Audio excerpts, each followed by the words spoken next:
Good morning, Amador County. This is Supervisor John Plasse from District 10 here to give you, District 10 is Caltrans, I'm District 1, here to give you an update from the Board of Supervisors meeting yesterday, February 10th. The board started off with a presentation from CDCR, Community Development of Corrections and Rehabilitations, Mr. Bob Sleppy. They are the state agency constructing the Mule Creek infill project down at Mule Creek Prison, which will add about 1,584 beds to Mule Creek Prison. They are presenting because they have announced a notice of preparation for a subsequent EIR. That is as a result of canceling their participation with the City of Ione on a regional wastewater solution and instead looking to develop additional acreage on the property in Ione that the state owns around the prison there to be used as additional spray fields for their wastewater treatment plant operations.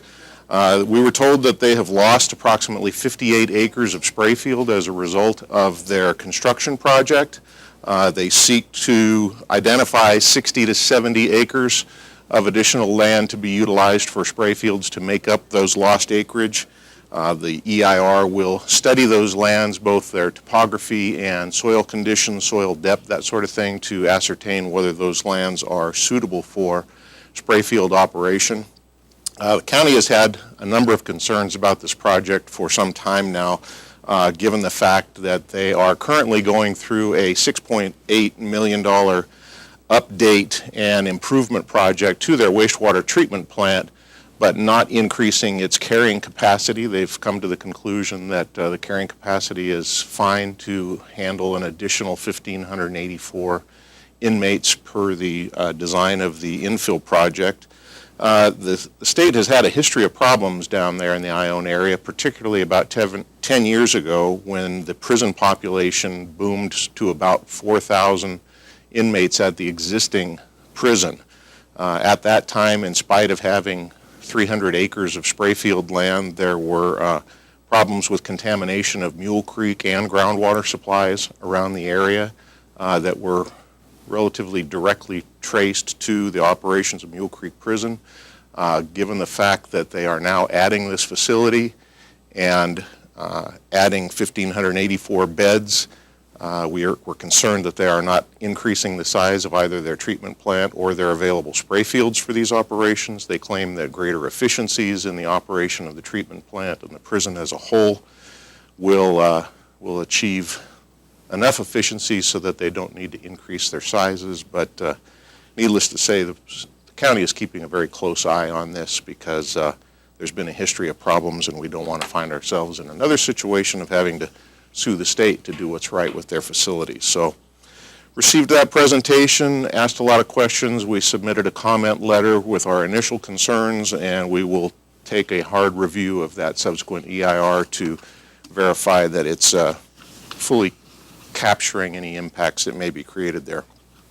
Next item on our agenda was our CUPA Inspection Enforcement Plan update. The CUPA is the Certified Unified Program Agency.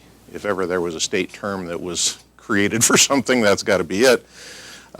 They basically are in charge of oversight of hazardous materials, protection plans, underground storage tanks, such as at gas stations and so forth, compliance, leak detection, that sort of thing, above ground petroleum storage, a whole host of things revolving around hazardous materials, spill prevention, and just compliance with all the regulations around those issues.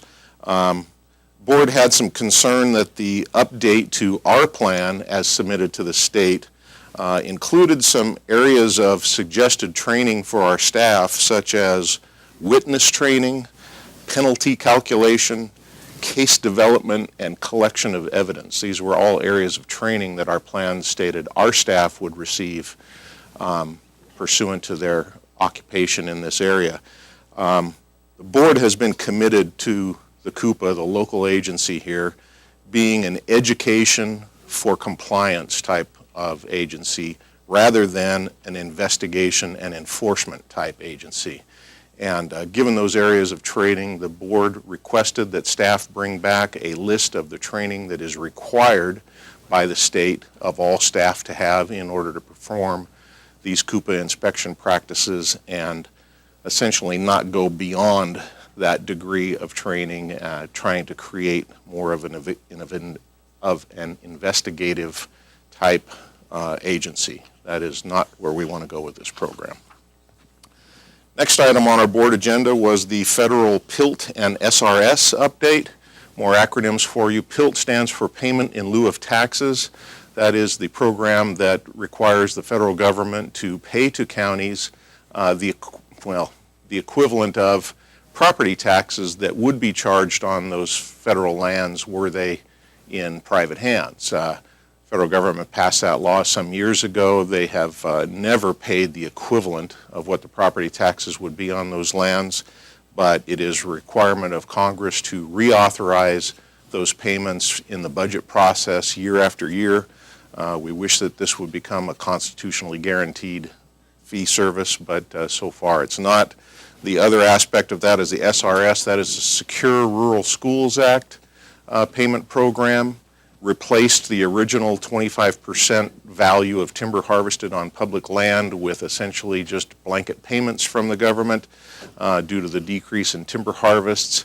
The board would like to see that program moved back to more of a true productivity of public lands standpoint rather than an entitlement payment from the government. So we will draft letters to accompany that. We also had an item on our agenda that will be carried forward, but it's the Grazing Regulatory Action Project, yet another project or program from the State Department of Water Resources Board looking to regulate grazing activities on grazing lands pursuant to their impact on water bodies. Thank you very much for listening, and we'll go into break right now, and we'll be back shortly. Thank you. You're watching Amador County's local television network, TSPN.